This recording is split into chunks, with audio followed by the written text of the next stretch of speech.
A Donald Trump elector in Montana is under fire for some of the language that he used against the gay community 6 years ago. Now, Dennis Scranton had some pretty strong words about gay individuals and what he believes should happen to them. And so some of you might say, it was 6 years ago. Maybe he changed his mind. Well, no, he pretty much doubled down on what he had to say about gay people. So apparently he had commented on Facebook in 2010. It was a rant about same-sex marriage. And he said, I think fruits are decorative. Hang up where they can be seen and appreciated. Call Wyoming for display instructions. So he was specifically talking about Wyoming because he was referencing what happened to Matthew Shepard.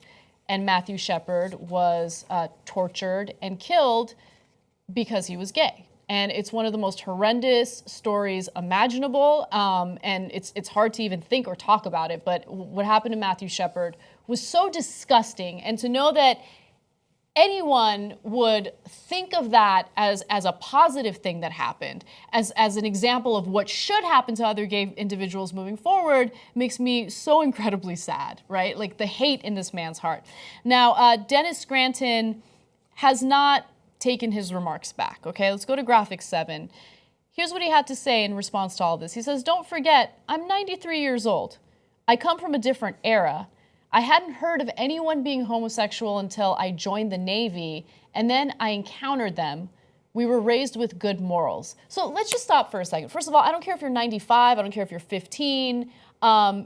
You should know that advocating for the torture and murder of humans or anyone or anything is not right, okay? So your cop-out of I'm 93 does not bode well with me. But the other part of this is we were raised with good morals.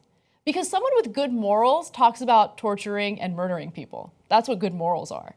Yeah, fuck your morals. How about that? Piece of shit.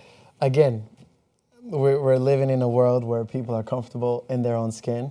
So I'm going to just tell you this. So that was 2010. So 52 years ago from now, the Civil Rights Act was signed. So you have to understand that this man was raised well before that was even a talk. He was raised during Jim Crow, during a lot of other things. If he was, I don't know his background. I don't know if he was raised in Montana, wherever. But definitely so if it was even there, because there's not even too many minorities or Native people that live up in that area. So when I see things like this, it's just like, oh, this is the old redneck that lives down 30 miles outside of Atlanta in Conyers, Georgia, who's been sitting here like the same time, and that's what he's been thinking. When he says we raised with good morals, they were raised in a nice, probably Christian conservative household where the parents were saying that, hey, this is what God intended. If God did not intend this, then that is a dirty person and they're going to hell. And that's how people were taught. That's what people were told at a young age. They were told that they were better than people who look like me.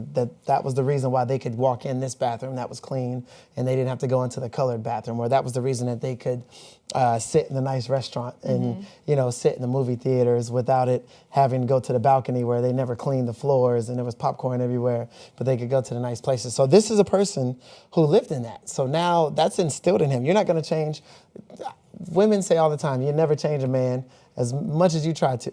So how are you going to change something that's instilled in him from birth until his adulthood? He was already a grown man by the time change started coming into this country. So of course he's probably still, the way he's stuck in his own ways, and he's I respect the fact that you understand his perspective. I'm not saying that you support it, obviously. Oh no, I think he can hang his ass outside. Yeah, no, but that's the thing. Like I don't care how you've been conditioned, right? I think that it's basic human dignity. It's basic human respect. It's understanding that regardless of how much you disagree with someone's lifestyle, you don't call for the torture and murder of anyone, right? There are so many people out there that I find deplorable. There are so many people out there that do and say things that I hate. That alt-right, look, I just fell into that trap.